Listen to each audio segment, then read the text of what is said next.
Продолжает работу Чебоксарский международный кинофестиваль. Члены жюри вместе со зрителями вовсю оценивают фильмы в 3 конкурсных программах. Побывала на показах и наша съемочная группа. Впервые на фестивале фильм производства Бангладеш. Он участвует в конкурсе игрового кино. Режиссер Мохаммад Нурузаман до этого не был на российских кинофорумах. Это его дебют. Как он признался, чебоксарцы его приятно удивили своим гостеприимством. Я бывал во многих городах мира, но здесь я чувствую себя как дома. Я горжусь, что меня пригласили сюда, в этот город. Не забуду его.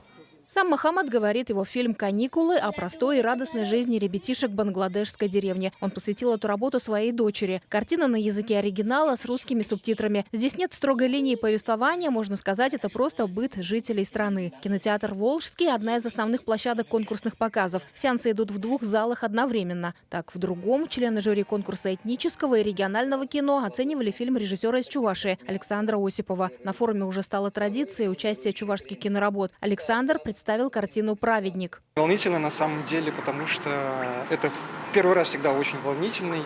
Надеюсь, зрителям даже не то, что понравится работа, они найдут в этом какой-то смысл.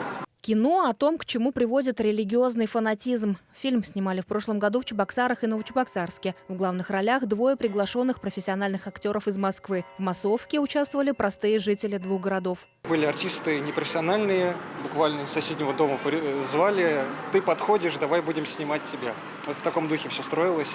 Съемочная команда также практически все из Чебоксар. У членов жюри остается еще 1 день для отсмотра конкурсных фильмов. А для зрителей есть еще и внеконкурсные показы. Там представлено 6 чувашских картин. Наталья Егорова, Вадим Владимиров, Вести, Чувашия.